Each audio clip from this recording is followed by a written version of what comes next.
दोस्तों नमस्कार, मैं हूं राकेश कुमार। आप देख रहे हैं मत अभी मत। मित्रों, बिहार में सर्वे चल रहा है और सर्वे पर मैं लगातार जो भी अपडेट होता है या जो शंकाएं होती हैं, भ्रम होता है, उस पर लगातार मैं जानकारी शेयर करता हूं। मित्रों, सर्वे चल रहा है, लेकिन अब बताइए कि अगर 50 लाख परिवार सर्वे से अलग हो जाए तो क्या होगा? तो सर्वे नहीं होगा। सर्वे नहीं होगा का मतलब कि सरकार क्या चाहती है कि एक एक जमीन की स्थिति को स्पष्ट किया जाए, उसी हिसाब से नक्शा बने, उसी हिसाब से खतियान बने, मतलब जिसको अधिकार अभिलेख कह रहे हैं। तो अगर 50 लाख परिवार उससे वंचित हो जाता है तो सर्वे को आप पूरा मानेंगे क्या? नहीं, तब सर्वे पूरा नहीं माना जा सकता है। और यही सरदर्द बिहार सरकार को या राजस्व एवं भूमि सुधार विभाग के समक्ष पहुंच गया। चूंकि 50 लाख परिवारों ने कहीं ना कहीं अपने को असमर्थ जताया इस सर्वे में भाग लेने को लेकर। तो आखिर मामला क्या था, यह जानने वाली चीज है और इससे सतर्क रहने की भी जरूरत है। और इसीलिए यह वीडियो मैं आज लेकर आपके समक्ष आया हूं। देखिए, भूमि एवं राजस्व विभाग ने जो आंकड़ा दिया है उस हिसाब से लगभग 50 लाख परिवार बिहार में ऐसे हैं जो सर्वे से या तो कहें कि घबरा रहे हैं या सर्वे कैसे होगा इसको लेकर असमंजस में पड़े हुए हैं।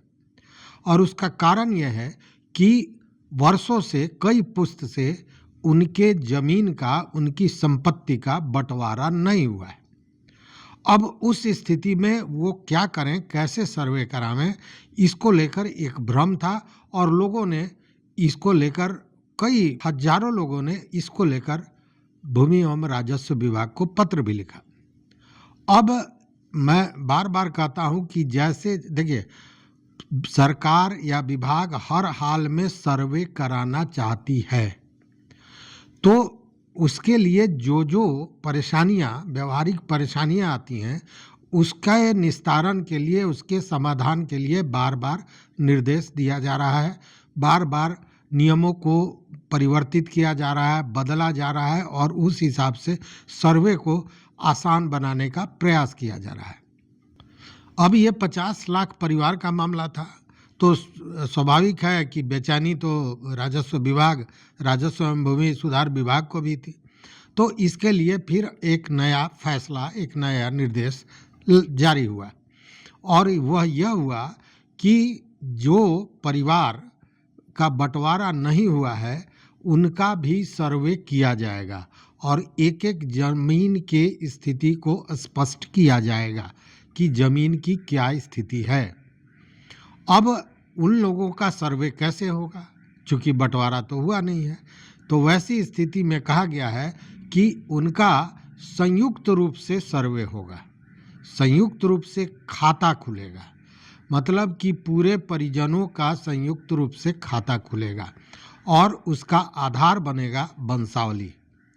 अब देखिए, वंशावली का नाम जैसे आता है कि लोगों के लगता है जैसे पैर के नीचे से जमीन खसक रहा है, क्योंकि जब वंशावली की बात आएगी तो बेटी या बहन या फूआ, उनका नाम भी देना पड़ेगा और ये देना अनिवार्य भी है।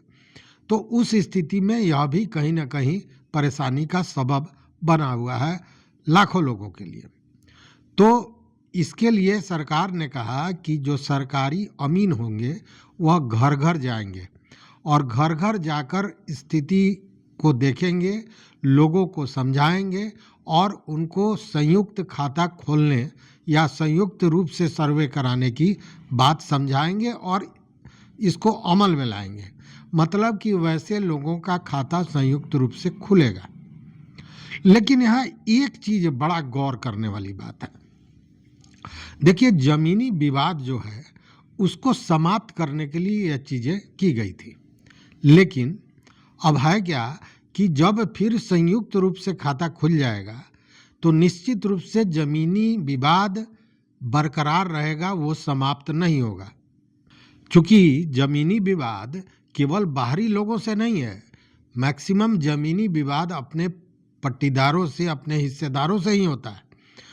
भू माफियाओं और ये जो है, उस स्थिति को अगर देखा जाए, उन मामलों को देखा जाए, तो भू माफियाओं से या बाहरी लोगों से जिस स्तर पर ये झगड़े होते हैं, भूमि विवाद होते हैं, उससे ज़्यादा आपसी झंझट होता है, आपसी विवाद होता है। तो वो तो बरकरार रहेगा। लेकिन या तो निर्णय सरकार ने लिया है, और सरकार ने इसलिए निर्णय लिया है कि यह जो सर्वे है इसका काम पूरी तरह हो जाए। अब वंशावली के आधार पर हिस्सेदारी मिलेगी, आपको वंशावली देना है, उस हिसाब से हिस्सेदारी होगी। तो इन सारे चीज़ों से बचने के लिए क्या उपाय है?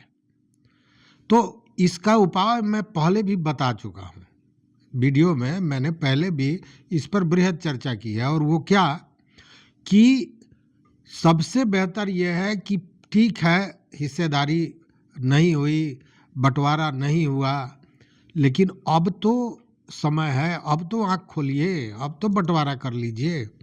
और उसके लिए करना क्या है कि सब कोई बैठकर आपसी सहमति से, मान लीजिए कि ज़मीन बाबा के नाम पर है, या यूं कहें कि संयुक्त परिवार जो बंटवारा नहीं हुआ, बाबा के नाम है, पिताजी 2 भाई, तो एक भाई के पास 4 बच्चे और दूसरे भाई के पास 2 बच्चे, तो दोनों को आधा आधा मिलेगा, माने बाबा के संपत्ति में दोनों को आधा आधा हुआ।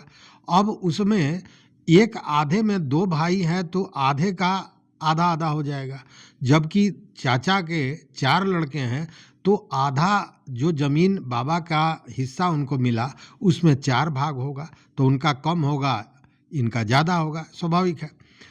तो सबसे बेहतर तरीका यही है कि सारे लोग बैठकर आपस में बंटवारा कर लें, स्व हस्ताक्षरित सभी उस पर हस्ताक्षर करें और उसके बाद सर्वे करा लें। अगर यह स्थिति आप करते हैं तो मुझे लगता है कि ज़्यादा आसान और मुफीद आपके लिए होगा।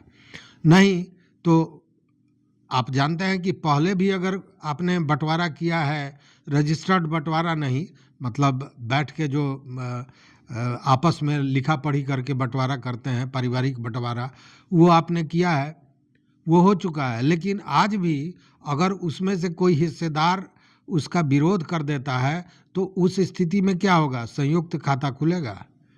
तो इसीलिए मैंने कहा कि सबसे बेहतर यह है कि सब कोई बैठकर अपने हिस्सेदारी को तय करें और हस्ताक्षरित सारे लोग उस पर हस्ताक्षर करें और उसी बंटवारा के आधार पर सर्वे करा लें।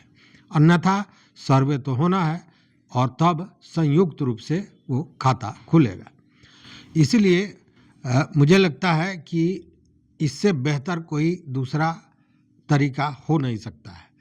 अब देखने वाली बात है कि आप उसको किस स्थिति में देखते हैं, आप संयुक्त खाते को बेहतर समझ रहे हैं या सबको। देखिए है क्या कि संयुक्त खाता खोलने में एक परेशानी क्या है कि अब जो ज़मीन की रजिस्ट्री हो रही है उसमें वही ज़मीन बेच सकता है जिसके नाम पर ज़मीन है, और संयुक्त खाता में क्या होगा कि वो तो संयुक्त रूप से खुलेगा, वो व्यक्तिगत मलकियत उसमें आपकी होगी नहीं। तो जब आपकी व्यक्तिगत मलकियत नहीं होगी और आपको आवश्यकता पड़ जाए ज़मीन बेचने की, तो आप बेचेंगे कैसे? या बैंक से लोन लेना है या कोई भी काम करना है जिसमें ज़मीन को या तो गिरवी रखना है या बेचना है, उस स्थिति में आपके लिए ये बड़ी परेशानी का सबब हो सकता है। इसलिए बेहतर यह है कि स्वहस्ताक्षरित बंटवारा कर लें और उसके बाद अपने अपने नाम से जितने भी हिस्सेदार हैं वो खाता खुलवावें और अपने नाम से सर्वे करावें। सबसे आसान तरीका शायद यही है। इस संबंध में आपकी कोई राय हो, आपका कोई मत हो तो निश्चित रूप से बताइएगा। और चैनल पर अगर नए हो तो मित्रों सब्सक्राइब कीजिए, लाइक कीजिए, दोस्तों के साथ शेयर कीजिए और अपना विचार जरूर दीजिए। मित्रों आपका बहुत बेहतरीन समर्थन मिल रहा है, इसके लिए आप सबों को बहुत बहुत धन्यवाद, कोटिशः आभार।